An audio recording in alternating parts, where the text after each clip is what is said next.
to the pre-show. Sure you're up there, okay?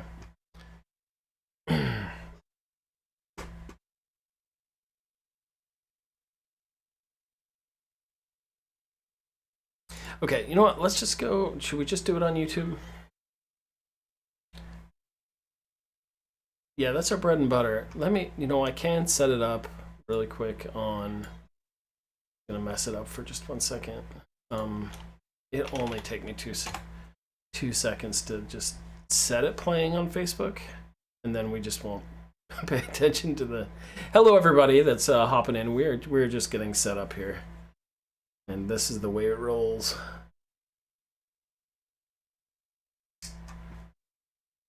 Live video.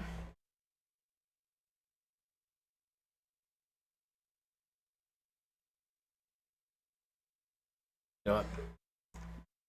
Too much to deal with. We are just going to be on YouTube, and we're just going to be happy about it.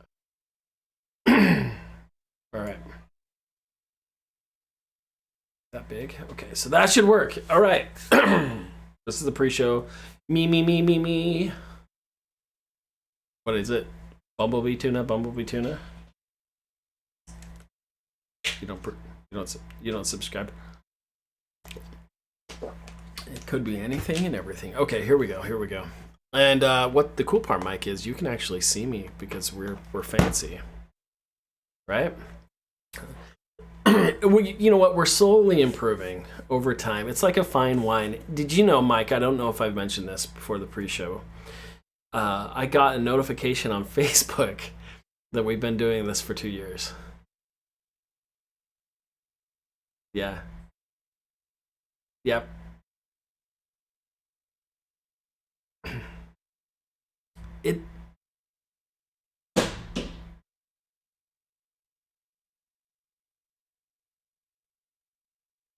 It has been crazy, and this last month I've done more blendering than I have in 2 years, and I think that's a good sign of things to come.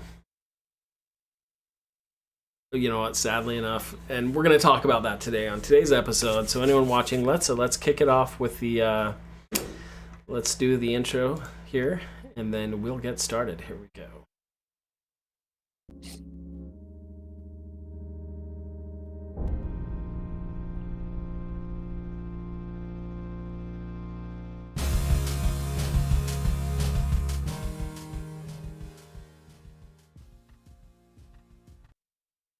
There we go.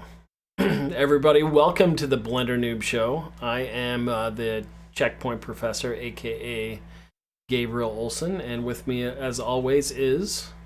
My name's Mike Reese. I am Melting Face 3D in some circles. I'm also the head of kits over at Kitbash 3D. Yeah, 3D enthusiast, Blender lover of things. Which sounds strange to say, but yeah. I love it. And to all our good friends over on YouTube, we are just streaming solo on YouTube today because sometimes you just got to get the show going. Oh, yeah. And we put it off for a couple weeks, so it's December 3rd. We're excited to talk to you as we're ramping up to the end of the year. And Mike, this could be our last stream of the year? It could be. Yeah. I mean, we could do one before Christmas, but I can't see us doing one in between then. So, yeah, for sure. Let's we'll plan that out. Maybe something small, something interesting, a little holiday cheer. Yeah, but let's not commit ourselves to anything. Yeah, I mean, it would be cool, like before Christmas, if we just hopped on for 30 minutes and just showed what we're up to. Yeah, and for anyone watching too, this is a Saturday morning stream, actually Saturday afternoon, and that may change as well. We have some different lives. We'll introduce ourselves for just a second, but I am a full-time professor. I have various contract jobs in the game industry. I do some game streaming, some live art sessions. So life is pretty busy. On top of that, I've got 6 kids and a wife and a family to take care of. So time can be kind of rough, and we may need to adjust the Saturday morning session. How do you feel about like a 2 a.m. stream, Mike? Well, 2 a.m. I'm just for kidding. You is I think it's 12 midnight for me. Yeah, Let's do it. it'd be ridiculous. But everybody will figure that out. And just stay tuned. Blender Noobs is not going anywhere. Speaking of Blender, why do we do this Blender Noob show, Mike? One to learn Blender ourselves, to inspire each other, and then to give back to the community of our journeys with this whole thing.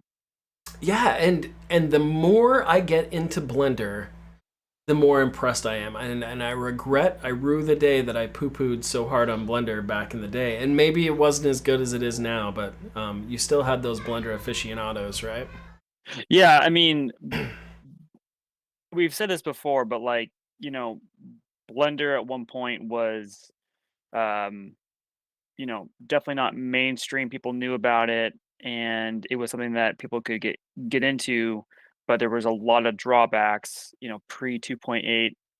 Once 2.8 hit, I think, you know, Blender really skyrocketed, and it's been something that people have taken extremely seriously, and it's given a lot of competition to all the main DCCs out there. So it's been a really cool journey, and I'm glad that Blender has taken off like it has, so that people the world over can really get into the space without too much, without a huge impact to their wallets, and they can just be creative very very quickly. And there's so much content out there with Blender that yeah, it's taking the world by storm for sure. Well, and we've kind of talked about it before if you watch any of the previous episodes, and I'm okay with repeating some of the stuff too, because you never know when people are just jumping in and learning about all the awesomeness that is the Blender Noob Show.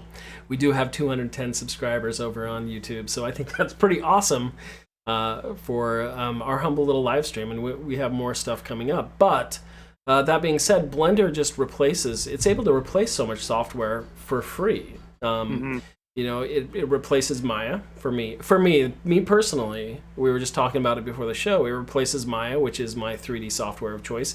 It replaces ZBrush, which is my sculpting software of choice, and it also replaces 3D Paint, which is essentially all I really need as a 3D artist. And I can't speak significantly right now to like the animation tools, but I do know like the rendering is top notch. And so it's got so much going for it that I think a lot of companies are seeing that. And as I've gone through like even this last month talking to other people in the industry, it's becoming more mainstream to where even when a 3D artist has the option of using first-party software, paid software, they actually choose to use Blender instead because they're comfortable with it and it does just as well. 100%, and there's even more that, like, me and you both come from a modeling and sculpting background. That was our forte in school, and then texturing. But I know that Blender is making huge strides in animation. There's been some big gains there. It has a unique capability with grease pencil. There's some really cool things that are happening with its rendering capabilities with cycles and Eevee in real time, which is amazing. And then even now with geometry nodes, it's giving a run for Houdini and VFX in a number of different ways to really do things procedurally. And so it's growing in ways that I don't think people would have thought of even just a couple of years ago. So yeah, it's definitely uh, filling the holes for so many different disciplines that it's providing that competition that I think is so valuable. So awesome. So this episode of the Blender Noob Show, we've got some fun stuff for y'all. We're gonna kick it off with some getting started. Mike's gonna talk about some of the do's and don'ts and the best brushes to get you started. We're gonna talk about sculpting. Maybe we're both going to talk about that. I'm not sure. Yeah. Because I've been doing a lot of sculpting this week, but we want to get some of that getting started stuff out of the way for anyone who's looking into sculpting. For me, sculpting has been a huge segue into getting more familiar with Blender. When I just tried to get into the modeling tools, it was so frustrating that I kind of jumped out. So I want to go over some of the things over the last month that have ramped me up significantly and gotten me more familiar and more excited about Blender than I think I have been in the 2 years that we've been doing this. And so we'll do that. Talk about some of the do's and don'ts. Mike's going to talk about the project he's been working on, and then I'll go over some of the speed sculpts that I've been working on. I have been working on some other projects that I can't speak about, so I'm not going to. And then we have some of our favorite, some hot tips, some hot links, and some of the favorite sites that we want to highlight this week. So does that sound about right, Mike? Yeah, yeah. I'm gonna definitely just go over updates to the project I'm working on, which involves some sculpting. I'm gonna be doing a lot more of that here pretty soon. But just to do an update of like the diver project that I've been doing, this full on character, and then just going some of the things I've done since last time. Some of the things there's one technique that I use quite a bit when doing kind of like any kind of modeling. Um, that I think is pretty useful. And then I think it'd be good to do a deep dive, or not maybe a deep dive, but a dive into what you're doing with the sculpting and things that you've picked up along the way. Going from ZBrush to Blender, I think would be amazing. Awesome. Well, let's get started then. What do we want to start out with first? Cool. I mean, I can go into a little bit of this project that we're gonna, be touching on Sure. hopefully every couple of weeks, seeing how it's improved, seeing things that I'm learning along the way. Um, so yeah, let me know when. Oh, there we go. So now we can see Nice. your So just to give a little bit of context, I've been working on several characters as a part of this big environment scene that I'm doing. That's been in my head for a long time. This is the third and last one, but I also need to sculpt out, an entire underwater environment. So there's going to be a lot more headed with this, but for now, I've been blocking out and blocking out all the major components to this um, diver, this like old school deep sea diver. You can see like with the older helmet. I've looked at a lot of references and have made some exaggerations and some details that weren't exactly accurate, but it's just more fun. Um, for example, this tubing here and these types of straps. I still need to add a little to buckling.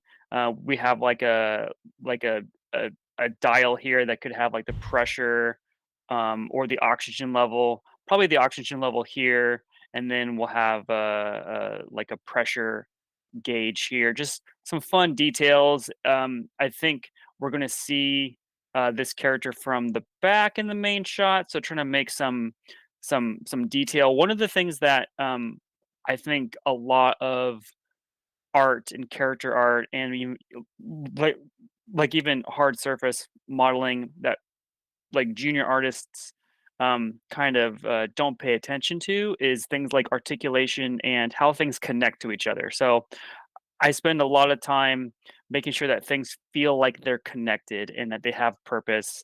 And so I still need to add like bolts and stuff, but just getting things and that doing details that make sure that make things feel like they are in a world that they're connected and that things feel functional. And so I spent a lot of time, you know, doing that, and I still have quite a bit of work to do, but that's gonna help me make things feel more interesting where they have more weight to it.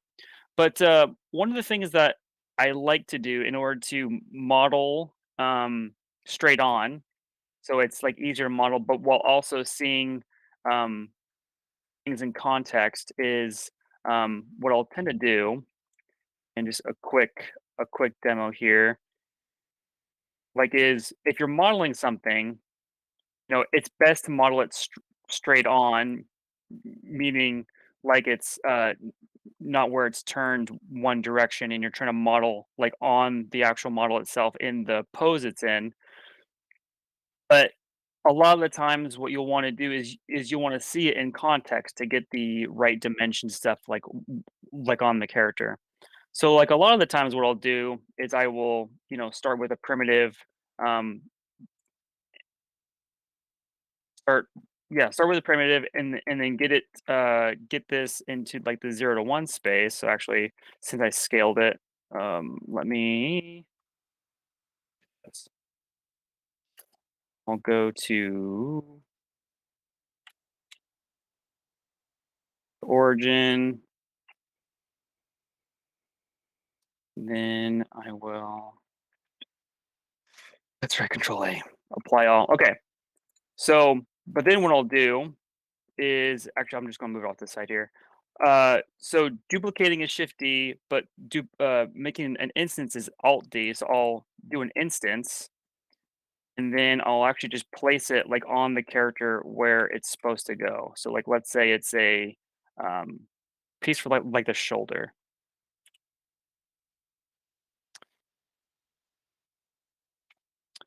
and so I'll place it where it's supposed to go. So that I can then see it if this is like a shoulder piece.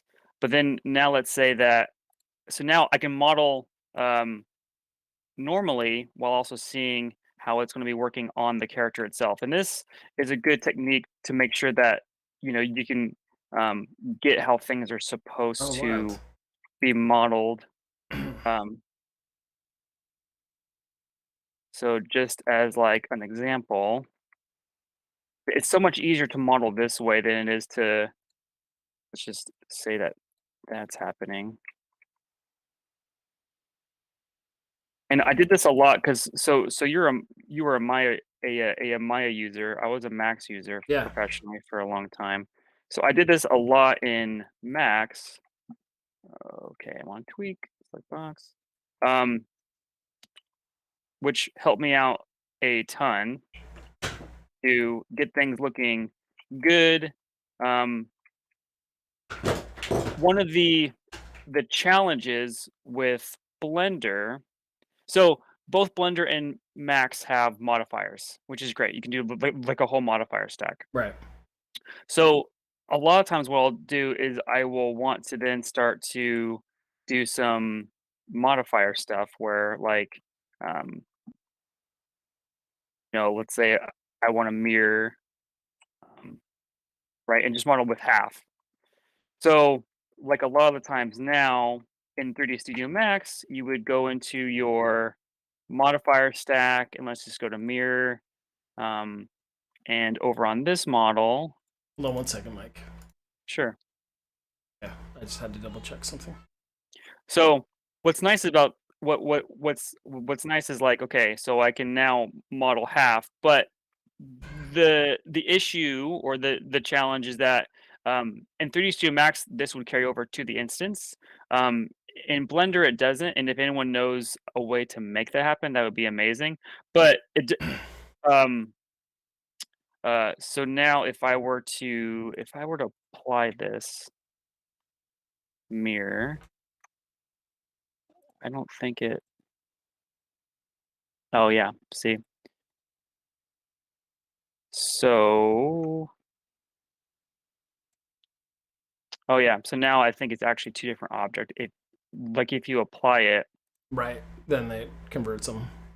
yeah, it does convert them. So that's one of the issues that I'm trying to overcome, but it's still super useful um to get the main forms correct. Yeah, that's a fascinating. Um That's an awesome technique. like one of the things that I can still do is knowing I'm going to potentially do some things. Let's just do a couple more things. Um one of the things I super love about Blender is this right here. So if yeah. So if I were to do an edge loop, right? See how it conforms to the shape? Like it doesn't conform to the shape. It's this edge loop is the average between this curve and this straight line.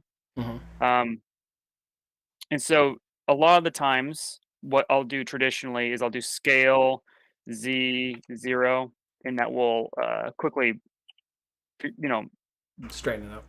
straighten out. One of the things that you can do in Blender is if you hit GG, you can slide around the edge. But then, like if you hit E, that will change how it's conforming to the shape, which is pretty cool. It's awesome. So let's just say I wanted to have a straight edge. I'll still do that. Um, let's just, yeah, let's just do this. So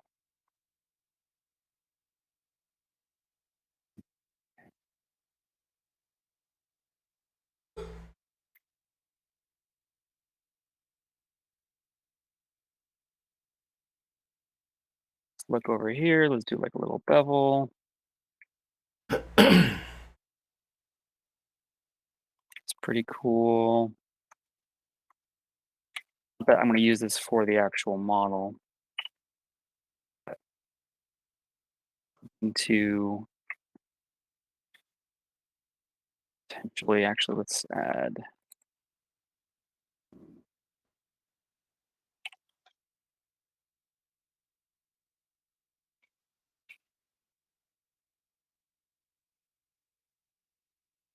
That's happening there.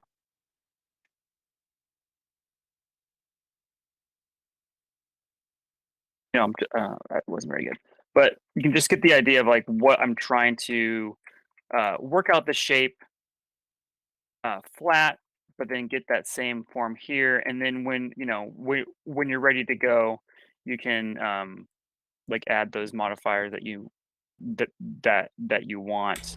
Um, but what's kind of cool too is you can actually can snap snap this. So like if you keep the same um, pivot points and stuff, you can then use the snap to then go back correctly over there. Um, if we do, it's not face project, can land rotation. You can try and quickly just like get over there. Actually, yeah, if you so yeah, there's ways to like snap that to make it where it goes right into it. So yeah, but that's one way I like to model. Um, and then one of the cool things about the mirror modifier in Blender that I really love is actually if you do mirror, you can choose a mirror object so that you don't have to then try and center. So like the pivot can stay in the center, but then the mirror pivot you can make sure that it's like at the right spot there. So actually, we can just do we can also do I think we can do another mirror. To mirror the opposite direction. So these would be like shoulder pads for the. Yeah. Then let's do Y. See that? So that's cool. So we can have one modifier be the mirror for the actual object itself, and then one being across the character. That's awesome. And then one of the cool things about Blender 3.3 is the Shade Auto Smooth feature, which is super cool. So is this 100% modeled in Blender, or have you used anything else? There's a lot of this. Actually, yeah. So this was modeled a lot in Blender, and then back and forth between Blender and ZBrush, Okay. and then I'm going to try and finish it off in Blender. So Nice. because again, I'm still a Blender noob when it comes to the sculpting stuff. So definitely going to be learning from you. Oh, we'll see. We'll Um, see about that. But no, uh, I'm a big fan of the sculpting stuff. So this is really cool. So that is one of the things that I think you're expert at that I still need to learn more is just these technical aspects of using the modeling tools. So like modifiers, because Maya is not a big modifier software. yeah, yeah. Which for me going using Blender from being like a Max user, I think is actually a little bit easier. Yeah. Just because it has that whole modifier capability. So, is pretty cool. So now I'm using like soft select to like, you know, Bend it around. yeah, just bend it around, see if that, see if that works. And then like in this case, you could do like a remesh to get something that's a little bit more clean and then start sculpting on it. Right. So what are your next steps? What do you have planned? Yeah, so for this, I'm not doing shoulder pads, but for this character, what I'm doing is I'm gonna finish off all the accessories um, for um, for his suit. Uh, um, Shoulder pads actually look pretty cool on that. well, if I do that, I may actually have it be Doesn't something that's like yeah here. doesn't really match the aesthetic, but they look cool. Like you Yeah, said. Very I cool. definitely think if this was a more heavy duty suit, sometimes they have those like humongous suits. Um, I think that would have been good. But for this character, I definitely want to see more of the human silhouette, which I think this helps out quite a bit. But I'm finishing off all the suit accessories. He's going to have some oxygen tanks in the back. With these type of things, they actually have like these little valves like in the back. So um, I built this. It's almost like a 5 minute like emergency oxygen. So this will have a tube that goes probably to like something back here, and then this one will go to the big oxygen tanks back here to kind of get that really cool silhouette going, where it has um, cylinders and stuff like that, and that's where these straps will then have another strap that goes around there, so it will um, kind of give that extra level of articulation. And then I'm also going to think about potentially making him a spear gun or something that, some protection because he's going to be deep underwater. And then at that point, I'll probably go into blocking out the entire scene and then composition and then going through and kind of then making some modular assets to make that underwater scene that I'm thinking of. Yeah, that's awesome. I am so excited for this, and I think going forward, I love this idea that with you especially because you don't only make the characters, but you also make a scene and composite it and render it out. So it'll be pretty awesome as we go forward to see those final projects. And Mike, I know in the past you did your like the Game Boy uh, render, which Mhm. was huge, and even on the channel you did some fantastic tutorials. Do you have any plans? Any plans for any tutorials to help What I think teach some would be methods? cool what I think would be cool for this one is, um, potentially some basic rigging in Blender to do some posing because I think that's gonna be huge. I have some characters that need to be posed, and so I think that would be really cool to do a tutorial on. Um, and then second, since this is gonna be new to me, I think underwater is gonna be difficult, so I have some ideas, but to maybe make once I get it kind of figured out and it's looking nice, maybe how to do like some underwater um, rendering and some not compositing, but some volumetrics, right? Get that Yeah, deep fog and um, that kind of stuff. So I think once we get to that point, and I've kind of gotten that figured out, to do like underwater lighting that is like adds interest and to and to add that realism because a lot of times people are rendering skies, right? And like atmospheres. And this is a whole different atmosphere, right? It's um the actual sea. So I've seen some tutorials out there and yeah, we'll see where that leads me. awesome. Well, I'm super excited for the future of this project, Mike. This is looking phenomenal. Thank you. Yeah, cool. But that's what I'm doing for now, and then, look to hopefully finish this within the first half of next year because it's taken me. I work on it a little bit every week.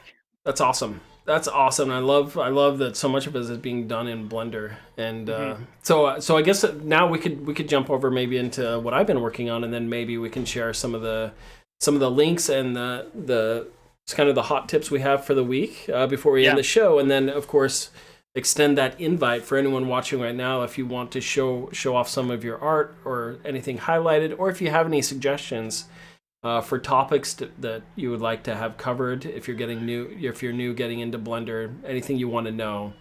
I would love for these episodes to be kind of an Ask Me Anything too. So if anyone is looking into getting into the industry or has any questions about this, they can ask us too. So anyone watching in the live session, feel free to ask in the chat, as well as leave a comment that we can answer in future episodes as well. But 100%. I will just get let's see if I can get my screen up real quick. Don't want to hide you.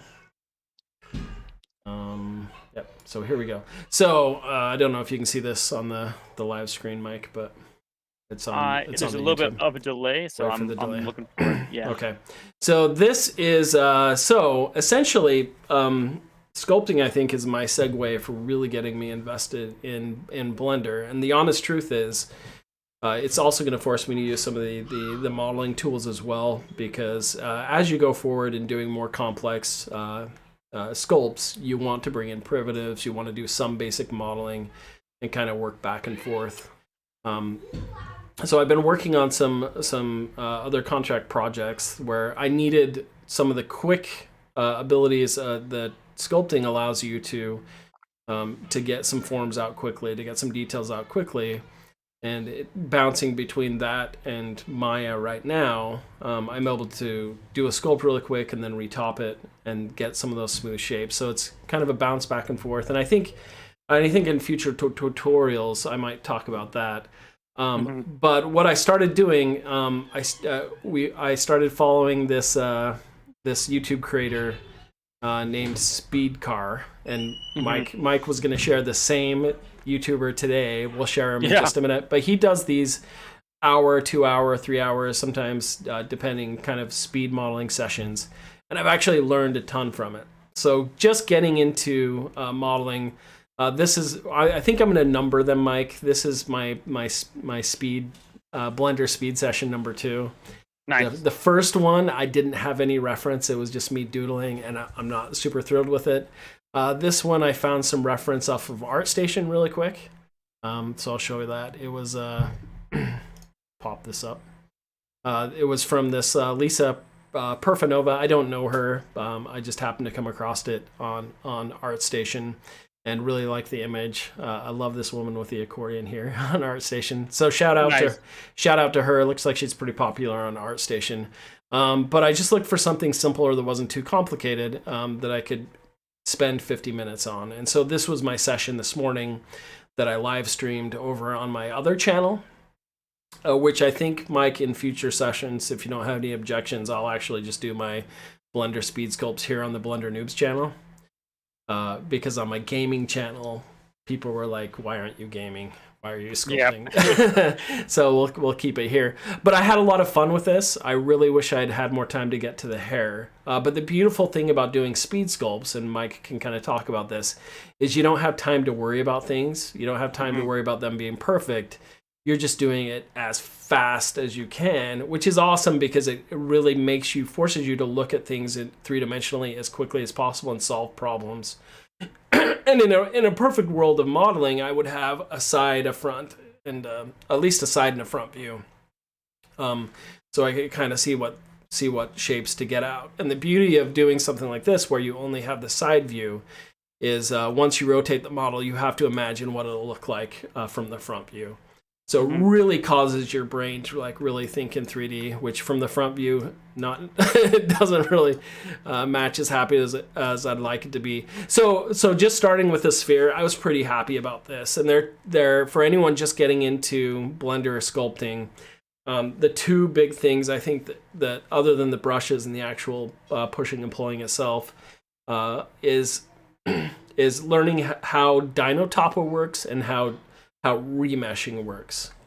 And essentially, with remeshing, you start with let's just add one here really quick. And I am a total noob, so if I mess up, Mike will help me. But if you start out with just a UV sphere, and we'll just move it over here in sculpting. So we just created this UV sphere. You can see how the mesh is pretty light, right? So I'm just using my mouse here, but we'll go back into sculpting mode.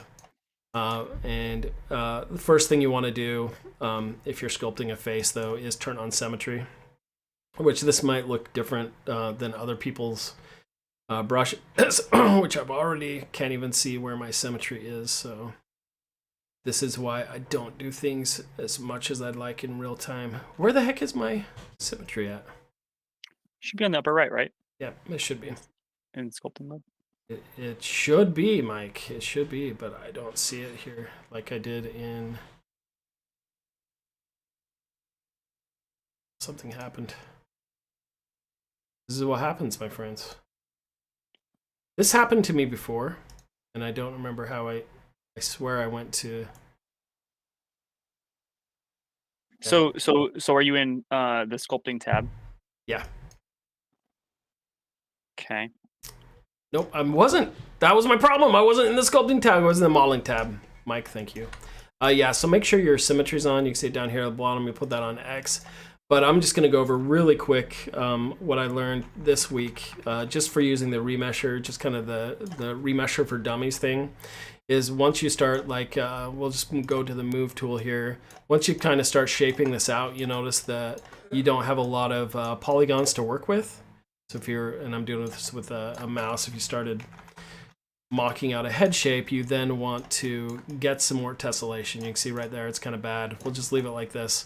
But in the Z remesher, basically you choose the pixel density and it just kind of blasts it and remeshes it really quickly.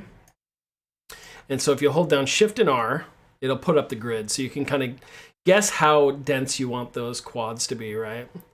So that's what I noticed when I tried to judge it just with by typing in numbers and making them lower and smaller. I ended up going crazy and crashing Blender. So this is something that I've had to get used to this week. So we're going to try right here 0.05. And then just because I can't remember the hotkeys, we'll go down here to remesh and just hit remesh. And you can see that I think it's Control R. Yeah, Control R. The hotkeys are awesome. You can see right there, it's remeshed it, so I can now go in and push and pull, and I have a lot more geometry to work with. And that's one of the things I loved about Speed Car. You can see I went back. So let's hit Control R. You can see it remeshes, and now I will remember that, Mike. So thanks for telling me. But now I can go in and maybe we'll talk about it later. But some of the brush tools that I love, the Draw Sharp. It's like the Damien Standard and ZBrush. Mm-hmm. Freaking awesome. So my go-to tools are, of course, Draw Sharp, clay strips. Use the snot out of Move, and then get used to learning how to use the masking tool to refine shapes quickly. And those are kind of probably my 3 most used brushes. And so with this character, I pretty much did all of this with just those 3 brushes. And of course, holding down Shift to smooth it. There are some things that still bother me about Blender that I really wish, like when you're using the masking tool in ZBrush, you can just tap to invert and then kind of swipe to erase it, which is super handy. So the hotkeys for me, I'm still getting used to. Zooming in and out, and maybe Mike can help me here, or I can figure it out at one point. I still use my mouse to zoom in and out because I don't have my key set up properly in Blender, and I haven't figured out. I've watched several tutorials, and when I do get it to work, it sticks to where even when I've moved my pen, it'll just sit and zoom out rapidly, and it won't I guess de-click, for a better word, and it just kind of does what it wants, which is totally frustrating. So I find myself reaching over to my mouse a lot to just rotate and zoom and then start, which is slowing down my process considerably. So I'd say anyone getting into this, learn the hotkeys, learn how to make sure it navigates properly, because it saves time, and especially where I'm doing like a 15-minute speed sculpt. That's kind of my goal to work on figuring out, and that's why I do these speed sculpts, because it helps me solve some of those navigational issues and makes me faster. Just like practicing a musical instrument, like the accordion. If you practice every day, there are things that seem insurmountable that, like, I will never get this, I will never understand this. And just by practicing every day, you find that you have this muscle memory that builds up, and you're like, holy smokes, I can do this. So that's kind of my goal. So I plan on doing at least one of these once a week. I'll do them on the Blender Noobs channel here, so they'll just be a 50-minute, easy to digest. And I'm pretty good at just talking while I work. So expect me to just talk and talk through it. If you want to hop in and ask questions, or anything like that. One of my goals coming up too is to learn more about the spline tools in Blender. I use them all over the place in Maya, but just like Mike has said, a lot of the modifiers and the technical tools in Blender, they're one of those things that just hasn't clicked with me yet. So my goal is to overcome that, and I think it'll really come a long way. I really wish I'd added a sphere here and just quickly globbed in some hair. It would have made the model look so much better. But that's it. Another thing that I've been using, Mike, is I learned this from Speed Car 2, is over here. I've got this reference image that I'm using a separate software application for. It's called PureRef. It's free, and you can just stick reference images. I actually found an add-on that I added to Blender that put one on the side within Blender, and I hated it. And I liked just the simplicity of this PureRef, that I can just pop reference images in. It doesn't work as good as image planes as far as like getting pinpoint accurate, but for getting something that I can have right next to my model, so I can look for the differences and train my eye into recognizing that, so I can more free sculpt that instead of having a perfect guide, has been super helpful. So those are that's kind of where I'm at this week, Mike. And so I'm excited to start doing these. So you can expect the Speed Sculpt number 3 to be next week. Nice.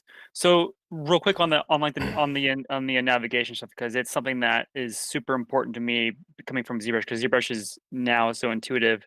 If you were to select your model with your pen tablet and then just do like an alt and drag, that orbits, that orbits around it. Let me make sure. Yeah, so so I use that. So Okay. it orbits around. So then now do alt and control together. Does that zoom in and out? No, and I think it's supposed to, but it's not. So then let's go to edit and go to preferences. This guy out. Okay, edit preferences. Go to input. Okay. And then on mouse, do you have the emulate 3-button mouse ticked? I don't. I can't remember. I turned it off because it was having issues, but we'll try it again. So that's okay. And then for navigation, you should have orbit around selection on. Under navigation.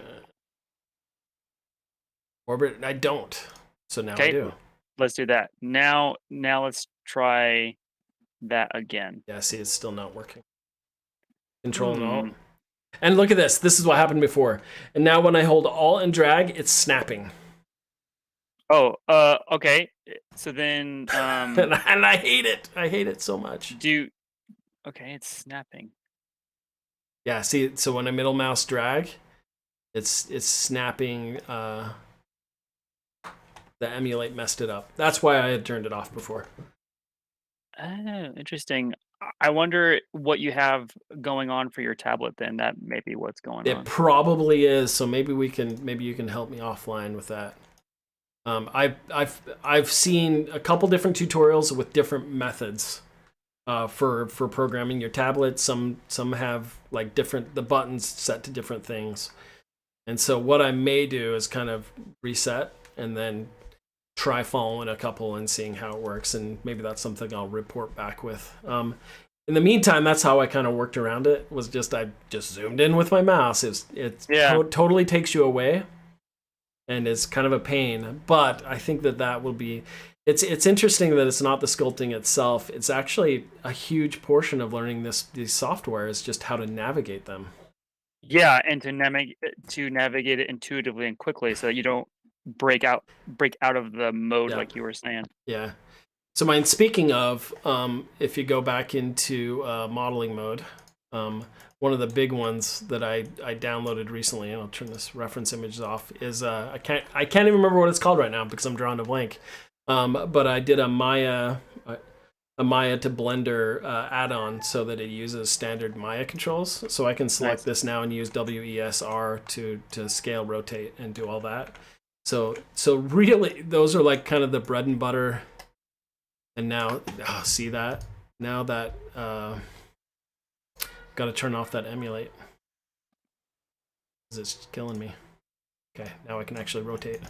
But it kind of reset those Maya tools, kind of like I use, and I can hold down right, go to edge mode and object mode, edit mode, all that kind of stuff within here, the pie menu that we kind of talked about.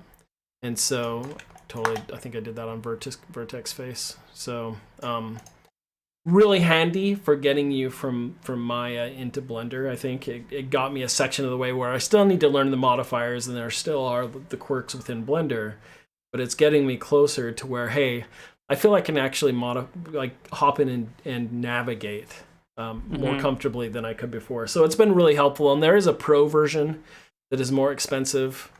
You notice in the sculpt mode, it actually kind of emulates the mud box, and you can change the background environment to more match Maya, which I'm not as worried about as much as the navigation. So that's kind of the stuff that I've been futzing around with the last few weeks, which has been super helpful. Yeah, and maybe what happened to it could have horked up the middle mouse stuff.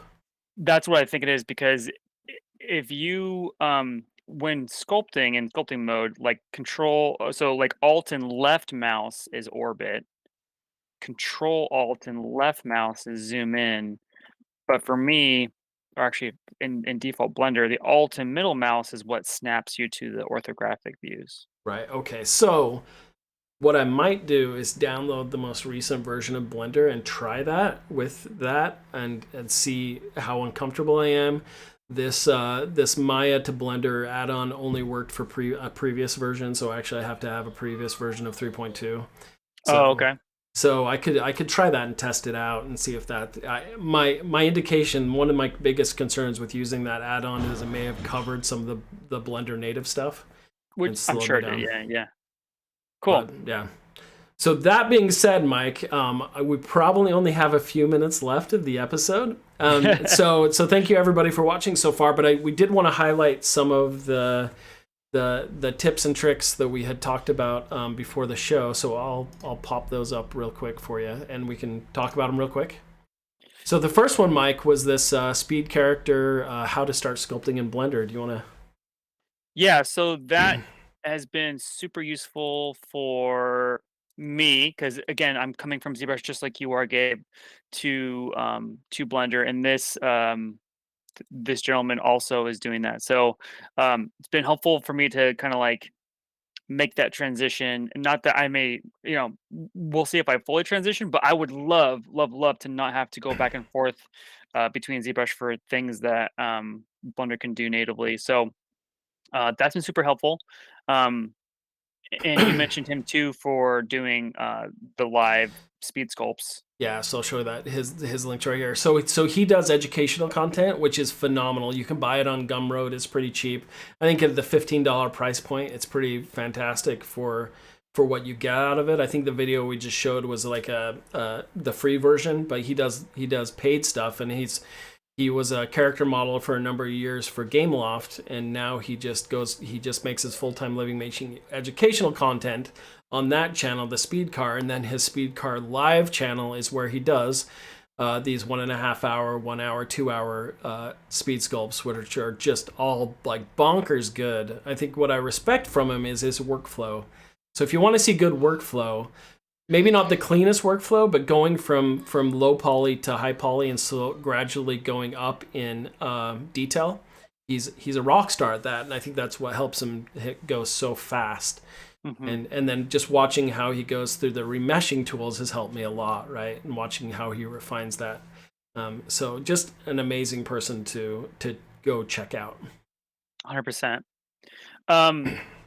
The other ones that we can quickly highlight are just ways to get into Blender in general. So that was a good way to get into Blender sculpting. If you're brand new to Blender, we have a getting started with oh nice with the Blender tutorial that I think would be great to highlight. It's goes from 0 to having a full-on environment with some pre-done assets. So you learn a lot about just getting into Blender, downloading assets, making terrain, all that kind of cool stuff. So that's the getting started in Blender tutorial that we're going to link. That's from Kitbash 3D, and it's gotten well reviewed, and so definitely check that out. And I will post links to all these in the description too, so you can check them out. Yeah, and then a follow-on to that would be, how to create amazing cities in Blender. This is one that I watched recently just to see how other people make really grand stuff super fast, and that one highlights a pretty cool add-on that uses Google Maps to quickly create like very basic blocks of city, and then to do some custom things on top of it, so you get something that looks pretty epic pretty quickly. So definitely a cool one to check out. Yep, that's awesome. And lastly, if you're not following us on Facebook, you definitely should. But since I've been managing our Facebook account, I've been getting more Blender, the algorithms showing me more Blender stuff. And then this one popped up that's called Blender Secrets. It's a Facebook page, and they post 1-minute daily Blender tips, which shows you kind of some of the fun, like maybe things that you wouldn't unearth normally. So here's right here's a Blender tip on making I guess octopus arms. So anyway, so they're super fascinating, like how to cut up and do stuff. So this kind of educational stuff is super helpful, especially as you're getting into Blender and you can hop in here. So it just showed how to use some of that spline stuff I was just talking about, Mike. Yeah, and that's really amazing. Yeah, extruding that from the sculpted object, that is pretty dang cool. Then you can repeat and get the same thing. So really quickly, in just a couple minutes, they're making an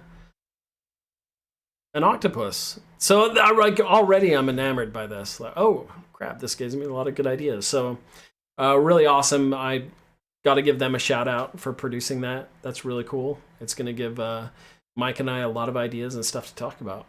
Oh, 100%. Yeah. Great call out. So I think Mike, did we have anything else for today? I think that's it. We'll definitely announce the next time we go live what the plan is for that. But yeah, I think this has been a good session of how we're going together within sculpting and Blender and other tools that we're learning. And as always, 2023, the best is yet to come. We'll announce if we have another one before the end of the year. But definitely pay attention, because apart from the show, Mike and I will be adding content to the YouTube channels. We start to grow our community. We're excited to share more. 100%. Everybody, keep on blending. Is that? I think that's what we're saying. Yeah, keep on blending. Yeah, and don't stop, never stop blending. Blend it up. Yeah. All right. Yeah, just keep on doing the